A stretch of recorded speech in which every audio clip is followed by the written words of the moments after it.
Hey out there in YouTube land, Dan here from Geekcast Radio doing another comic book haul video. This is where I go through my recent pickups of the comic book store. I won't do any full reviews as most of these comics I haven't fully read yet, but I'll let you know why I picked them up, what I'm interested in.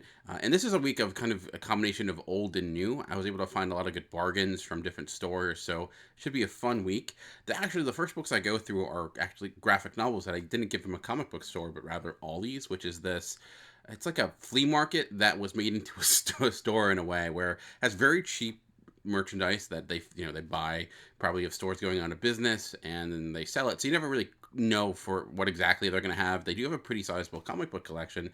Recently, they had a bunch of omnibuses that they were selling for really cheap. I kind of went there hoping that I would find some of those because I don't have one near me. But I went home for this past weekend and there was one there. Didn't have any of those, but did find some books that were really cheap. And I thought, hey, I'll give it a shot. So one of them was Justice League. Bad glow. Justice League Another Nail, which is the sequel from Justice League Nail, I believe. I have not read either of those, but this is another Elseworld book. Actually has the Elseworld tag on it back when that existed.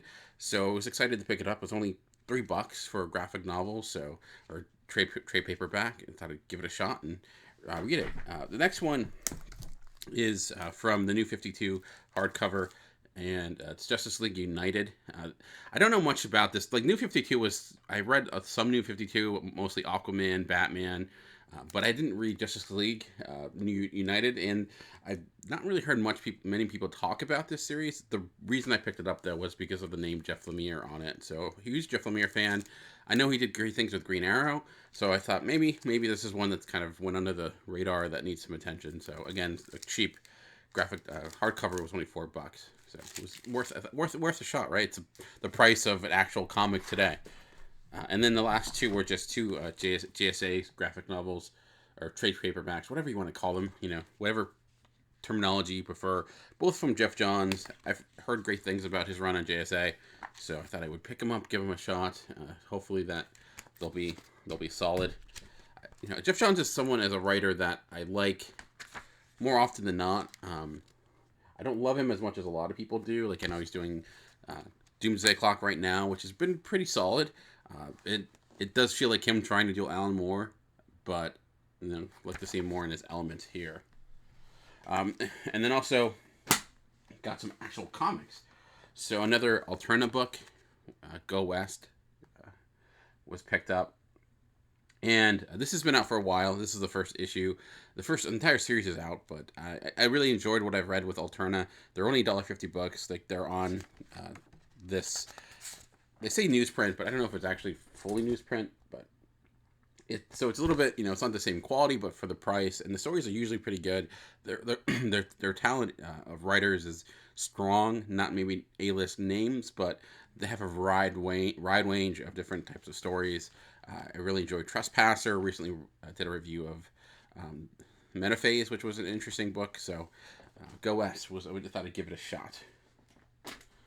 One of my favorite series in one of my comic book stores was doing a great sale, which was 50% off any books older than 2 weeks. And with that, I picked up the entire run of Judas by Jeff Loveness and Jacob Rebella.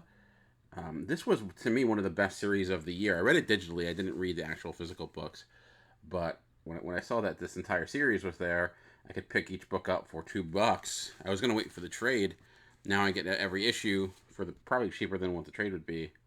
I picked up the entire series. It's a fantastic book. And often when religion is talked about in comics, it's done so usually in a critical way, done so in a way where it's comical, which I'm fine with. I think it can be effective, but this took a more straightforward approach. It was the idea of what happened to Judas after he died, and it's a fantastic story. It actually realizes like real scripture at times. So I think like even if you're a huge atheist to a devout Christian, there's stuff you can get out of this. It's really rose that line really well. It's not like a devout piece of work that is like, you have those things like God's not dead or something like that that's trying to preach a specific message. That isn't this. I think it's more so just trying to tell a story. So with fantastic art, it's like I mentioned, it's one of my favorite comic series of the year so far. And Jeff Loveness he does stuff I really like, but but this was for me by far like far beyond anything he's ever done. So I don't know if there'll be any series. Well, this ends. It's a self-contained series, but if he would ever take it on with other figures or things like that, but I would highly recommend picking that series up. Some actual recent comics that came out this week. Cosmic Ghost Rider. I liked the first book. It was a lot of fun. I'm enjoying what Donny Cates is doing. I know some people have had issues with the art by Dylan Burnett because they said it's too cartoony and maybe doesn't fit Ghost Rider. I don't necessarily agree with that because I think this is a book that's not taking itself too seriously. So if you had a type of art style that was a little bit more straightforward, more traditional, when in the sense of even if a Jeff Shaw who did Thanos Wins or more traditional Ghost Rider artist, it would give the wrong impression of what this book would actually entail. So is Dylan Burnett, to the level of a Jeff Shaw? Not quite, but they're doing two different things, in my opinion. And it fits the tone of the book. It may not fit the tone of what Ghost Rider normally is, but this isn't what Ghost Rider normally is, nor is it what the Punisher normally is. It's its own kind of unique thing. Also coming out this week was the Ghost Rider. Ta-Nehisi Coates' Ghost Rider continues with issue number 2.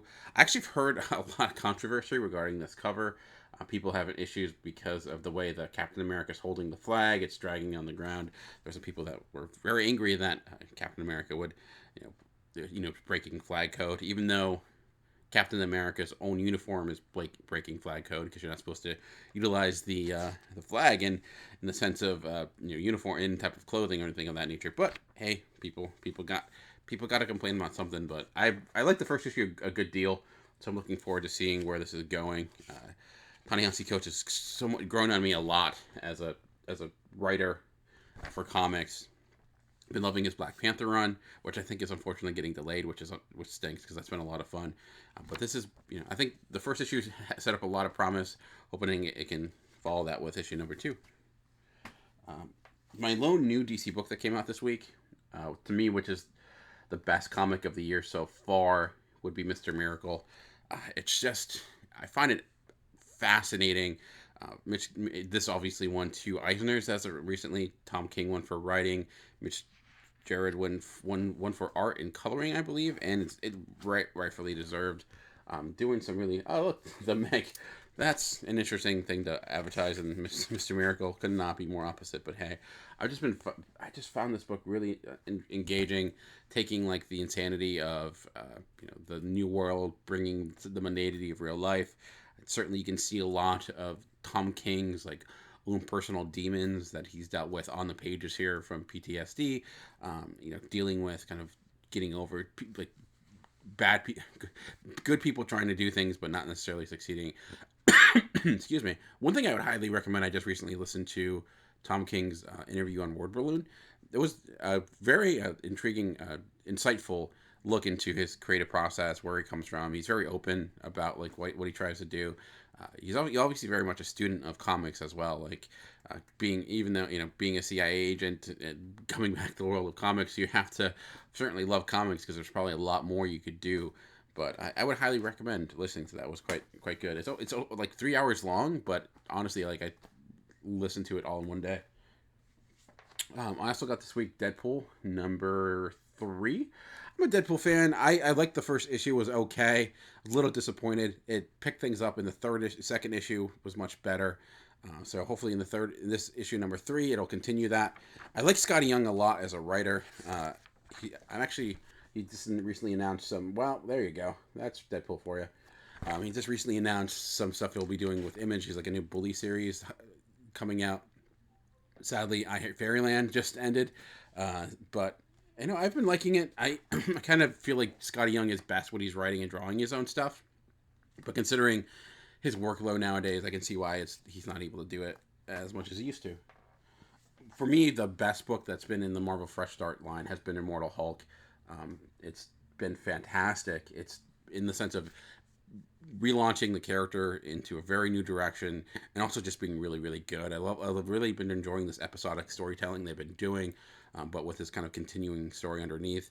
Al Ewing's kind of more horror approach has been working fantastically. Last issue had a bunch of different artists on it, and ended up working really well. just it was looking through and going to different witnesses of Hulk and kind of getting all their story and utilizing the art styles to kind of get perspective of the way they see things.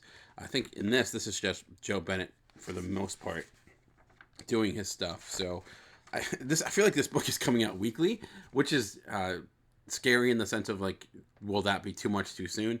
But I've been really finding it. I've been loving it so much. And the Alex Ross covers, who I don't know if Marvel has anyone else outside of Alex Ross that does covers, but they've been fantastic as well. So recommend. The best thing about the Immortal Hulk too is like, even if you read issue 1 or you just start in issue 3, you'll be able to pick it up and understand it. From the world of Black Hammer and Dark Horse, the Quantum Age number 2. First issue was a lot of fun. This is coming from the world of Black Hammer. Jeff Lemire just doing what he does best with taking kind of concepts of like Golden Age and Silver Age and flipping it into his world. This is a huge takeoff of like the Justice Society and things of that nature.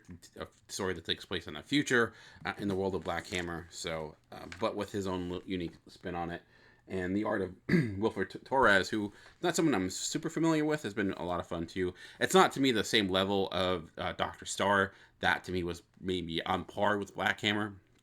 Hasn't had that same emotional level of that book, or the kind of the insanity of the Sherlock Frankenstein. But it's been enjoyable. It's Jeff Lemire is just basically the king of comics right now, just with as many he's been putting out.